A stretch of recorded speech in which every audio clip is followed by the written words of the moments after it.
শুভ সকাল সবাইকে। মুটির আরেকটা ব্লগে আপনাদের অনেক অনেক স্বাগত জানাই।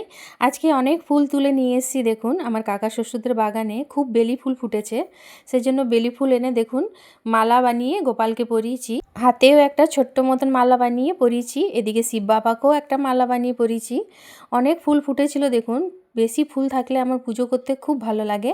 এদিকে পুজো কমপ্লিট। চলুন এরপরে যাব রান্নাঘরের দিকে। ভিডিওগুলো যদি আমার দেখতে ভালো লাগে তাহলে অবশ্যই সাবস্ক্রাইব করবেন, আর যারা ফেসবুক থেকে দেখছেন তারা ফলো করবেন।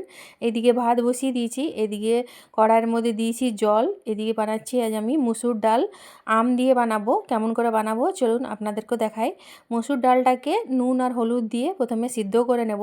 এখন গরমে টক খাওয়া তো খুবই ভালো, টক খেলে বলে খুব একটা লু লাগে না, আর আম দিয়ে ডাল খেতে ভালোই লাগে। নুন হলুদ দিয়ে দিয়েছি, এরপরে এটাকে ঢাক দিয়ে সিদ্ধ করে নেব। মুসুর ডাল তো খুব জলদি সিদ্ধ হয়ে যায়। এবার সিদ্ধ হয়ে গেলে তারপরে কড়ার মধ্যে দিয়ে দিচ্ছি সর্ষের তেল।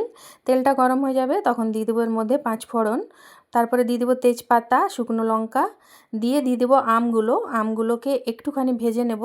তারপরে এর মধ্যে দিয়ে দেবো নুন হলুদ আর একটুখানি চিনি দিয়ে এরপরে এটাকে আর একটু ভেজে নেব। তারপরে সেদ্ধ করা ডালটা এর মধ্যে দিয়ে দেবো আর মিডিয়াম আঁচে একটুখানি ফুটিয়ে নেব যাতে আমগুলো সিদ্ধ হয়ে যায়। এখন এর আমগুলো তো খুবই কচি, তাড়াতাড়ি সিদ্ধও হয়ে যাবে। দেখুন দিয়ে দিয়েছি ডালটা, তারপরে এটা এখন ফুটুক। চলুন আপনাদেরকে একটা জিনিস দেখাবো। আমার ছোট মেয়ে উন দিয়ে দেখুন চাদর বানিয়েছে। এখনও পুরো কমপ্লিট হয়নি। সাদা কালারের উন দিয়ে চাদরটা বানিয়েছে, সাইডে আবার সবুজ কালারের পাতা দিয়েছে আর লাল লাল ছোট ছোট গোলাপ ফুল বানাচ্ছে। গোলাপ ফুলগুলো অর্ধেকটা হয়েছে, আবার অর্ধেকটা বাকি আছে। কেমন লাগছে অবশ্যই বলবেন। ভিডিওটা তাহলে এখানেই শেষ করছি। সবাই ভালো থাকবেন, দেখা হবে পরের একটা ভিডিওতে।